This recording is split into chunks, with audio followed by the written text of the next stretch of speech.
Students, good morning.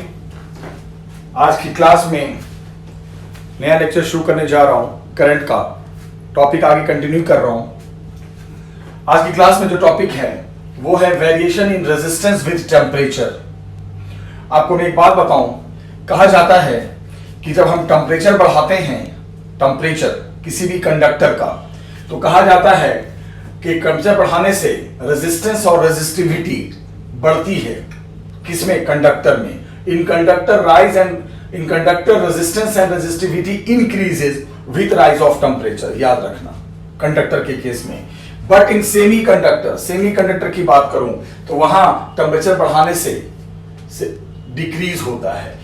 क्या लिखा है? In conductor resistance and resistivity increase with rise of temperature, but in semiconductor decrease with rise of temperature. याद रखना, semiconductor जैसे carbon, silicon, germanium, अगर ये material है तो इसका टेम्परेचर बढ़ाओगे तो रेजिस्टेंस नीचे जाएगा, क्योंकि यहां कोवेलेंट बॉन्ड होते हैं। किसमें? सेमीकंडक्टर में। और टेम्परेचर बढ़ाने से बॉन्ड टूटते हैं। कोवेलेंट बॉन्ड टेम्परेचर बढ़ाने से टूटते हैं, और जो बॉन्ड टूटते हैं तो फ्री इलेक्ट्रॉन्स ज्यादा मिलते हैं, और फ्री इलेक्ट्रॉन्स ज्यादा मिलेंगे तो ऑब्वियस सी बात है कंडक्टिविटी भी बढ़ेगी। बट कंडक्टर में टेम्परेचर बढ़ाने से रेजिस्टेंस क्यों बढ़ता है? क्योंकि कंडक्टर में जितना ज्यादा टेम्परेचर बढ़ाओगे वहां बॉन्ड बनेंगे, क्योंकि वहां बॉन्ड आयनिक होता है। तो बॉन्ड जब बनेंगे तो फ्री इलेक्ट्रॉन्स भी फ्री नहीं रहेंगे।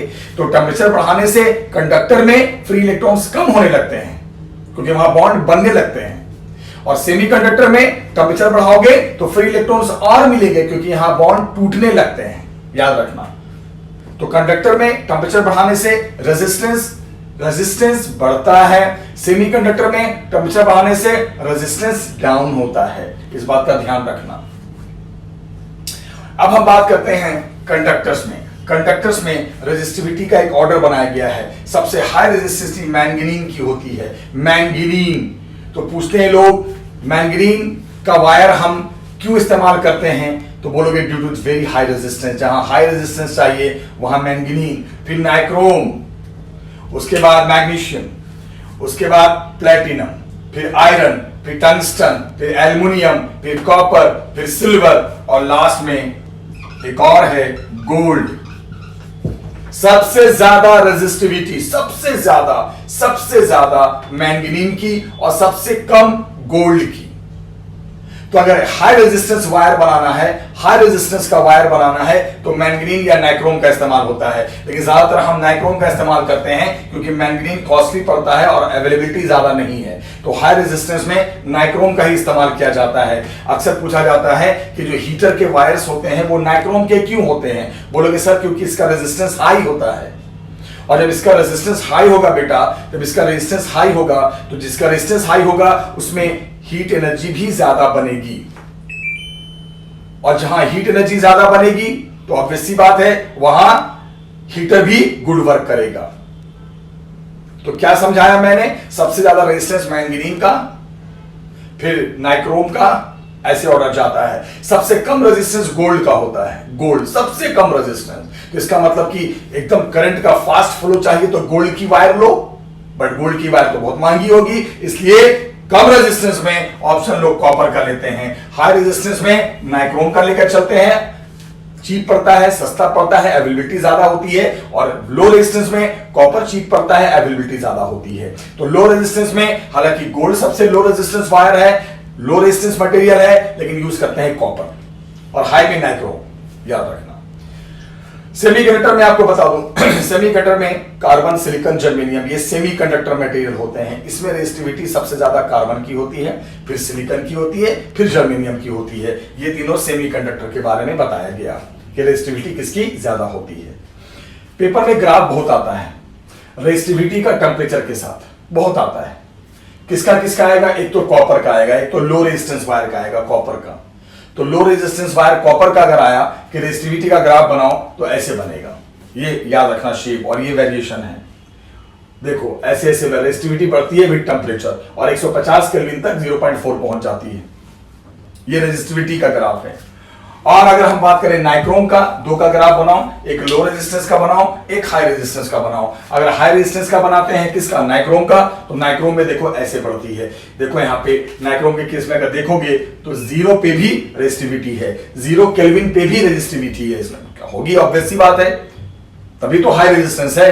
नॉर्मल केस में 0 पे रेजिस्टिविटी 0 होती है टेंपरेचर पे, बट यहां 0 पे भी रेजिस्टिविटी है और ये वैल्यू के साथ वेरिएशन है। तो ये इसको याद रखना, पेपर में आता है ग्राफ रेजिस्टिविटी का टेंपरेचर के साथ। किसका किसका आएगा, एक लो रेजिस्टेंस वायर जिसका प्रैक्टिकल यूज ज्यादा है कॉपर, और एक हाई रेजिस्टेंस वायर जिसका प्रैक्टिकल यूज ज्यादा है यानी कि नाइक्रोम। इन दोनों का ग्राफ बनाने को आता है टेंपरेचर के साथ, वैल्यू भी याद रखना पड़ेगा आपको। इसका शेप कर्व में होता है, इसका स्ट्रेट लाइन होता है। ये 0 से शुरू होता है, ये पहले से इनिशियल वैल्यू के साथ शुरू होता है।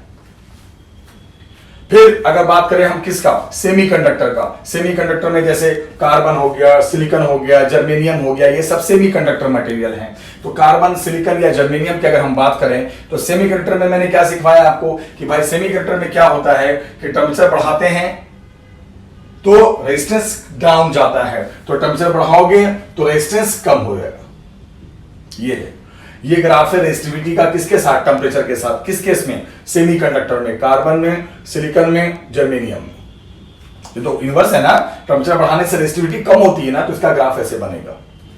और ये दोनों का ग्राफ ऐसे बनेगा, low resistance wire, high resistance wire and semiconductor. तीनों पेपर में आता है, भूलना नहीं, याद रखना, ठीक है।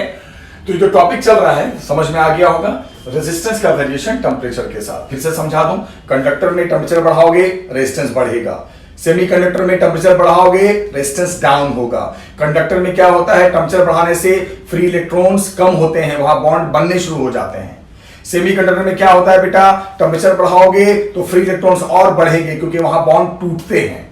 क्यों, क्योंकि कंडक्टर में आयनिक बॉन्ड होता है और आयनिक बॉन्ड का नेचर होता है टेंपरेचर बढ़ाने से बॉन्ड बनने लगते हैं, और कोवेलेंट बॉन्ड का नेचर होता है टेंपरेचर बढ़ाने से बॉन्ड टूटने लगते हैं। और ये ऑर्डर है, बाकी तो समझ में आ गया होगा। अब कुछ फॉर्मूला भी डिराइव करूंगा। मान लो R1 and ρ1, R for resistance, ρ for resistivity. मान लिया R1 and ρ1 is resistance and resistivity. किस टेंपरेचर पे, T1 डिग्री सेल्सियस पे। और R2 और ρ2 ये क्या है, रेजिस्टेंस एंड रेजिस्टिविटी। किस टेंपरेचर पे, T2 डिग्री सेल्सियस पे, है ना। दो, 1 पे 1, 2 पे 2, एक इनिशियल टेंपरेचर, एक फाइनल टेंपरेचर। अगर T2 T1 से बड़ा हो जाए, मतलब T2 बड़ा है T1 से, तो क्या कहा गया कि कंडक्टर के केस में क्या होगा। मैं तो पढ़ा रहा हूं कंडक्टर, इस चैप्टर में कंडक्टर है, तो टेंपरेचर बढ़ेगा तो रेजिस्टेंस भी बढ़ेगी और रेजिस्टिविटी भी बढ़ेगी। हम तो कंडक्टर पढ़ रहे हैं ना, सेमीकंडक्टर के बारे में तो थोड़ी जानकारी दे दी, बट पढ़ना तो कंडक्टर है। चलो, अब डेल्टा आर को यहां का क्या मतलब है, डेल्टा आर लिखूंगा तो क्या समझोगे, डेल्टा आर का मतलब हो जाएगा R2 minus R1, change in resistance. Delta T का यहां क्या मतलब है, change in temperature, T2 minus T1, obviously. अब देखो क्या बताया गया, अब ये बताया गया कि जो चेंज इन रेजिस्टेंस होता है किसमें, कंडक्टर में, वो एक तो डिपेंड करता है R1 पे। R1 का मतलब कौन सा R1, इनिशियल रेजिस्टेंस पे। मान लो आपके पास भी 5 ओम का रेजिस्टेंस है, मेरे पास 10 ओम का रेजिस्टेंस है। आपके पास 5 ओम का है, मेरे पास 10 ओम का है। दोनों में टेंपरेचर बढ़ाया, दोनों में बढ़ाया, तो आपका भी रेजिस्टेंस बढ़ा, मेरा भी बढ़ा, क्योंकि दोनों कंडक्टर है। लेकिन ज्यादा टेंपरेचर किसका बढ़ेगा, मेरा बढ़ेगा। जिसकी इनिशियल वैल्यू ज्यादा होती है उसमें राइज भी उसी हिसाब से होता है। बिल्कुल वैसे ही जैसे 11th में था linear expansion, areal expansion, volume expansion, बिल्कुल वैसे ही है। तो क्या बताया गया, चेंज इन रेजिस्टेंस कितना होगा, वो डिपेंड करेगा दो फैक्टर पे। एक तो इनिशियल वैल्यू क्या है, एक्चुअल वैल्यू के हिसाब से राइज होता है। R1 तो इनिशियल है ना, पहले वाला है। और एक चेंज ऑफ टेंपरेचर पे, delta T, change of temperature क्या है। कंबाइन करोगे एक जगह तो R1 इंटू डेल्टा टी, हटाओगे तो कांस्टेंट वो अल्फा। ये प्रोपोर्शनल है लेकिन ये अल्फा है, याद रखना। तो क्या आया चेंज इन रेजिस्टेंस का फॉर्मूला, चेंज इन रेजिस्टेंस का फॉर्मूला ही बन गया अल्फा R1 डेल्टा टी, याद रखना। अल्फा कांस्टेंट है, इस अल्फा को कहते हैं टेंपरेचर कोएफिशिएंट ऑफ रेजिस्टेंस, याद रखना। Alpha is constant, this is called temperature coefficient of resistance. और यह आ गया फॉर्मूला निकालने का, क्या, चेंज इन रेजिस्टेंस। क्या आया, alpha R1 delta T. Alpha constant होता, ध्यान रखना। अब अल्फा कांस्टेंट के बारे में थोड़ी जानकारी दे दूं। अल्फा को लिख सकते हैं यहां से, नीचे ला दो तो delta R by R one into delta T, यानी टेम्परेचर कोएफिशिएंट ऑफ रेजिस्टेंस जो कांस्टेंट आया उसको लिख सकते हैं it is change in resistance per unit original resistance, actual resistance, initial resistance and change in temperature alpha. इसकी unit ohm cut जाएगा, 1 upon temperature यानी 1 अपॉन डिग्री सेल्सियस, ऊपर ले जाओगे डिग्री सेल्सियस इनवर्स, या ऊपर ले जाओगे तो केल्विन में भी इनवर्स। अब मैं आपसे एक बात पूछना चाहता हूं, जवाब दीजिएगा सोच के। कंडक्टर में क्या होता है बताओ? अगर कंडक्टर में टेम्परेचर बढ़ाओगे यानी कि डेल्टा टी बढ़ेगा, यानी कि चेंज पॉजिटिव होगा, तो डेल्टा आर भी पॉजिटिव होगा। अभी मैंने पढ़ाया कंडक्टर में, क्या मैंने बताया कि जब टेम्परेचर बढ़ता है तो रेजिस्टेंस भी बढ़ता है, और कोई चीज बढ़ती है तो उसका चेंज पॉजिटिव लिया जाता है। तो कंडक्टर के केस में अगर ये पॉजिटिव होगा, चेंज ऑफ टेम्परेचर पॉजिटिव होगा, बढ़ेगा, तो ये भी पॉजिटिव ही आएगा, ये भी बढ़ेगा, तो पॉजिटिव पॉजिटिव मिलके अल्फा भी पॉजिटिव ही रहेगा। तो अल्फा की वैल्यू पॉजिटिव होती है किसके लिए? कंडक्टर के लिए। ये भी याद रखना, कांस्टेंट का साइन भी होता है। अब बताओ सेमीकंडक्टर में मैंने क्या समझाया था थोड़ा सा, कि जब टेम्परेचर बढ़ाते हैं तो रेजिस्टेंस कम होता है। कहां? सेमीकंडक्टर में। तो अगर मैं बात करूं किसकी? सेमीकंडक्टर में, तो क्या बताया गया कि अगर टेम्परेचर बढ़ेगा तो रेजिस्टेंस घटेगा, अगर टेम्परेचर बढ़ेगा तो रेजिस्टेंस घटेगा। वहां उल्टी कहानी थी ना, यानी अगर ये पॉजिटिव होगा तो ये नेगेटिव होगा, तो पॉजिटिव नेगेटिव मिलके अल्फा क्या बना देगा? नेगेटिव बना देगा, याद रखना। तो जो कांस्टेंट जो अल्फा है उसके बारे में भी ध्यान रखना। इस कांस्टेंट के बारे में ये ध्यान रखना कि अगर पॉजिटिव है तो वो कंडक्टर के लिए माना जाएगा, और अल्फा की वैल्यू अगर नेगेटिव आ रही है तो वो सेमीकंडक्टर के लिए माना जाएगा। This is also a point, ध्यान रखना इस बात को। तो ये जो आपने देखा ये फॉर्मूला रेजिस्टेंस, अब बताओ यहां पर तो डेल्टा आर क्या आ गया? डेल्टा आर क्या आ गया? यहां से देखो, फिर से देखो, alpha R one delta T, वहां से आया ना। डेल्टा आर को खोल दो, R two minus R one, delta R को खोल दो, sorry, R two minus R one बराबर alpha R one delta T को भी खोल दिया, T two minus T one. उसके बाद आर वन उधर ले जाओ, आर टू निकल जाएगा, आर वन कॉमन लेकर 1 plus alpha T two minus T one. अगर इसी पैटर्न पे रेजिस्टिविटी बताना है, सेम रेजिस्टिविटी भी ऐसी डिफाइन हो जाएगा, √2 बराबर ⍴1 plus alpha T2 minus T1। It means अगर आपको इनिशियल टेम्परेचर, फाइनल टेम्परेचर पता है, कांस्टेंट पता है, इनिशियल रेजिस्टेंस पता है, तो फाइनल रेजिस्टेंस बढ़ने के बाद क्या होगा you can find by this formula. तो जब टेम्परेचर बढ़ाते हैं तो रेजिस्टेंस बढ़ता है, बिल्कुल सही बात है। कंडक्टर की बात कर रहा हूं, कंडक्टर की बात। तो जब रेजिस्टेंस बढ़ेगा तो वो जो चेंज आएगा रेजिस्टेंस में, वो दो फैक्टर पे डिपेंड करेगा, एक तो एक्चुअल वैल्यू पे कि एक्चुअल रेजिस्टेंस क्या है, और एक चेंज ऑफ टेम्परेचर पे। कंबाइन करोगे तो ये दोनों आ जाएगा, हटाओगे तो प्रोपोर्शनल आ जाएगा। इस प्रोपोर्शनल को हम अल्फा से अल्फा कहते हैं, और इसका नाम है temperature coefficient of resistance. Alpha यहां से अलग करोगे, delta R by R one into delta T, change in resistance per unit actual resistance and change of temperature. Unit देखोगे ओम ओम कट जाएगा, 1 अपॉन डिग्री सेल्सियस, ऊपर जाके पर डिग्री सेल्सियस पर केल्विन। अब बताओ कंडक्टर के केस में जब टेम्परेचर बढ़ता है तो रेजिस्टेंस भी बढ़ता है, यानी कि जब ये चेंज पॉजिटिव होगा तो ये भी पॉजिटिव होगा, तो अल्फा की वैल्यू भी पॉजिटिव मानी जाएगी।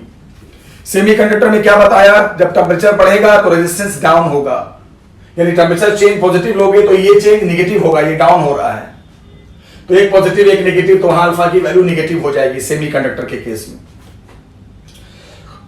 अब डेल्टा आर को क्या, डेल्टा आर का मतलब क्या है, R2 minus R1 change in resistance, delta T को खोल दो, T2 minus T1 change of temperature. R1 को इधर शिफ्ट करो, R1 को इधर शिफ्ट करो, R1 कॉमन आ जाएगा, फॉर्मूला तैयार हो जाएगा, R2 is equal to R1 common हो गया 1 plus alpha T2 minus T1, यानी फॉर्मूला आ गया फाइनल रेजिस्टेंस निकालने का। अगर इनिशियल रेजिस्टेंस पता है 1 plus alpha and change of temperature, तो अगर आपको टेम्परेचर पता है इनिशियल फाइनल, तो आप फाइनल रेजिस्टेंस निकाल सकते हो। इसी पैटर्न पे रेजिस्टिविटी का अगर फॉर्मूला देखो तो सेम पैटर्न चलेगा, बस आर गया पे रो आ जाएगा। तो बच्चे ये एक फॉर्मूला है जो आपके सामने बोर्ड पे दिखाई दे रहा है, इसको ध्यान से देखो और इस पे अब मैं क्वेश्चंस कराऊंगा। देखो बच्चे, अब आप बोर्ड पे देखो, बोर्ड पे सवाल आपके सामने है, जो मैंने पढ़ाया उसी पे क्वेश्चन है। 27 डिग्री सेल्सियस पे रेजिस्टेंस दे रखा है 75.3 ओम एक कंडक्टर का। एक अननोन टेम्परेचर पे वोल्टेज और करंट दे रखा है, रेजिस्टेंस नहीं दे रखा, कोई बात नहीं, V अपॉन I से रेजिस्टेंस निकाल देना, वोल्टेज अपॉन करंट से 85.8 ओम, यानी कि 27 डिग्री सेल्सियस पे इतना रेजिस्टेंस, एक अननोन टेम्परेचर पे इतना रेजिस्टेंस आ गया। देखो साफ दिख रहा है, ये 75.3 85.8 बड़ा रेजिस्टेंस ये है, this is the largest resistance. तो इसका मतलब ये हो गया कि ये फाइनल रेजिस्टेंस हो गया और ये इनिशियल हो गया ऑब्वियसली। तो फॉर्मूला क्या है आपके पास याद है, और अल्फा की वैल्यू गिवन है, याद रखना। तो फॉर्मूला क्या है, जो फाइनल है R2 R1 है ना, तो R2 के यहाँ पे ये R1 initial 1 plus alpha T2 minus T1। R2 का मतलब फाइनल रेजिस्टेंस ये, क्योंकि ये बड़ी वैल्यू ज्यादा है और कंडक्टर में वैल्यू अगर रेजिस्टेंस की ज्यादा है तो टेम्परेचर भी ज्यादा है। इनिशियल ये R2 बराबर R1 1 plus alpha T2 minus T1। यहां से आराम से ये दोनों रेजिस्टेंस पता है, अल्फा कांस्टेंट पता है, इजीली सॉल्व करके T आ जाएगा और वो जो अननोन टेम्परेचर आ जाएगा वो 847 degree Celsius. Finish, that was the question. अब भाई अगला सवाल देखना, 0 डिग्री सेल्सियस को अगर मैं कभी बोलूं तो उसे आइस पॉइंट, कभी बोले ना आइस पॉइंट पे इतना है तो समझ जाना वो 0 डिग्री सेल्सियस की बात कर रहा है। स्टीम पॉइंट कभी बोले तो समझ जाना 100 डिग्री सेल्सियस की बात कर रहा है। सवाल क्या है कि एक वायर है, कंडक्टिंग वायर है, सब कंडक्टर का सवाल है, कंडक्टर का रेजिस्टेंस आइस पॉइंट पे इतना है, तो समझ जाना आइस पॉइंट का मतलब 0 डिग्री सेल्सियस पे 5 ओम। फिर उसी का रेजिस्टेंस स्टीम पॉइंट पे इतना है, स्टीम पॉइंट पे समझ जाना, अच्छा स्टीम पॉइंट की बात की है सर आपने, यानी वो 100 डिग्री सेल्सियस पे है सर ऑब्वियसली। और एक अननोन टेम्परेचर है, वो जानकारी नहीं है किसी को, बट उस पे रेजिस्टेंस की जानकारी है 5.795 ओम। तीन टेम्परेचर दे रखा है, तीन टेम्परेचर की बात की है, एक 0 पे 5 ओम रेजिस्टेंस, 100 डिग्री सेल्सियस पे 5.39 ओम रेजिस्टेंस और एक अननोन टेम्परेचर पे 5.795 ओम रेजिस्टेंस। तो इसमें पूछा है कि आखिर वो अननोन टेम्परेचर है क्या, अननोन टेम्परेचर पे जो रेजिस्टेंस दे रखा है, अननोन टेम्परेचर की वैल्यू पूछा है। क्या करेंगे, बहुत इजी है, यहां पे अल्फा नहीं देगा, ध्यान रखना, जब तीन टेम्परेचर पे रेजिस्टेंस दे देगा तो अल्फा नहीं देगा। तो सबसे पहले सॉल्व करेंगे 0 और 100 के बीच में,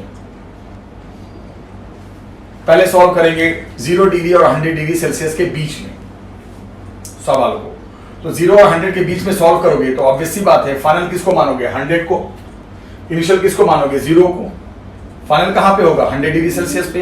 तो R2 के जगह पे 100 वाली वैल्यू आएगी, R1 1 plus alpha T2 minus T1, simple.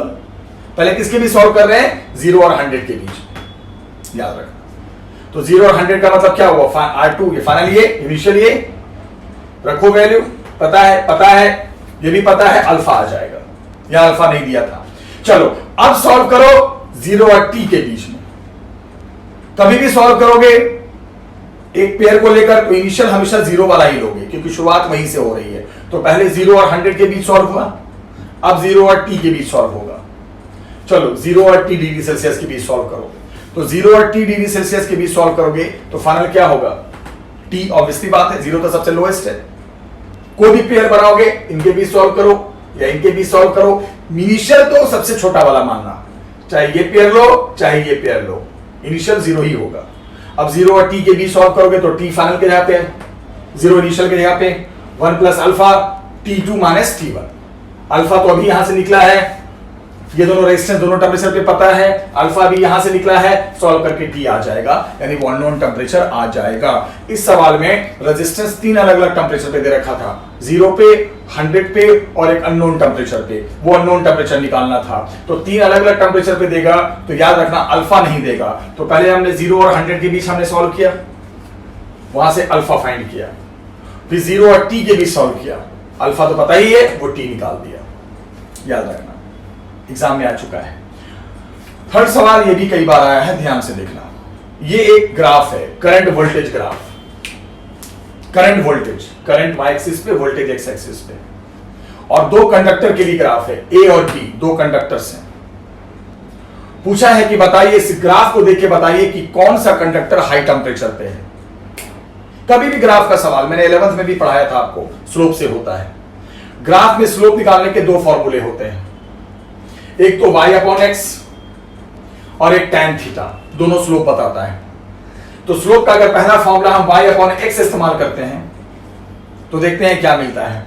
y upon x, y पे क्या है i, x पे क्या है v, तो स्लोप को y अपॉन एक्स का अगर करें तो i अपॉन v,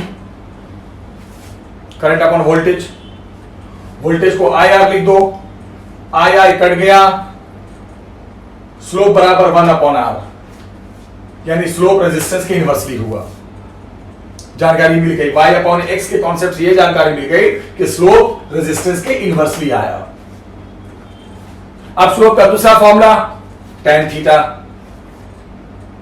अब tan थीटा के थ्रू जाओ, तो tan थीटा के थ्रू जाओ तो ज्यादा थीटा कौन बना रहा है, a वाला लाइन या b वाला? b वाला, ये थीटा ज्यादा है, थीटा ये होता है ना स्लोप में x एक्सिस के साथ, तो उस बेस पे अगर देखा जाए तो स्लोप b का ज्यादा स्लोप a से, और स्लोप रेजिस्टेंस के क्या है, इनवर्सली। तो इसका मतलब जिसका स्लोप ज्यादा है, b का ज्यादा है, तो रेजिस्टेंस a का ज्यादा होगा। क्यों? स्लोप रेजिस्टेंस के इनवर्सली है। तो क्या बोलोगे कि सर रेजिस्टेंस a का ज्यादा हो गया। और अभी जानते हो आप कंडक्टर में जिसका रेजिस्टेंस ज्यादा होता है तो टेंपरेचर भी उसका ज्यादा होता है कंडक्टर में, तो इसका मतलब टेंपरेचर a का ज्यादा है, किससे? b से। बस खत्म, दैट वाज द पॉइंट। कभी भी सवाल को कैसे सॉल्व करेंगे फिर से बताओ। ग्राफ के सवाल को स्लोप से, स्लोप निकालने के दो फॉर्मूले, एक y अपॉन एक्स और एक tan theta. y upon x का मतलब i अपॉन v, v का मतलब i into R, slope r के उल्टा यानी स्लोप रेजिस्टेंस के इनवर्सली। ये पता चला इसका ग्राफ जो भी स्लोप आएगा वो रेजिस्टेंस का इनवर्स वैल्यू देगा। एंगल के हिसाब से स्लोप a का ज्यादा या b का ज्यादा, b का ज्यादा, तो स्लोप b का ज्यादा और स्लोप रेजिस्टेंस के इनवर्सली, तो इसका मतलब रेजिस्टेंस a का ज्यादा। और कंडक्टर में जिसका रेजिस्टेंस ज्यादा उसका टेंपरेचर भी ज्यादा, तो टेंपरेचर a का ज्यादा है b से। यही तो बताना था, विच कंडक्टर a और b will have high temperature. तो ये जो आप बोर्ड पे सवाल देख रहे हो, देखो एक मिनट, ये तीनों सवाल अभी जो मैंने टॉपिक पढ़ाया उसी पे थे, रेजिस्टेंस पे, याद रखना। तो अब बच्चे आज की क्लास में मैंने variation of resistance according to temperature पूरी तरह से फिनिश कर दिया है अच्छे से। अब अगली क्लास में करंट का एक बिल्कुल नया टॉपिक, ग्रुपिंग ऑफ रेजिस्टेंस और colour code of carbon resistor, दो टॉपिक पढ़ाऊंगा और उसके बाद सीधे टीपीडी ईएमएफ वगैरह में आऊंगा मैं। तो जितना मैंने आज करवाया एक टॉपिक इतना ही रहने देता हूं, ज्यादा टॉपिक नहीं कराऊंगा वरना मिक्स हो जाएगा। इसको पढ़ो और कंप्लीट करो, अच्छे से कंप्लीट करो। कोई भी परेशानी हो मुझसे आप पूछना, मैं रिप्लाई करूंगा। और प्लीज साथ साथ नोट्स भी तैयार करते जाओ, ठीक है। तो आज के लिए इतना ही, thank you very much, over कर।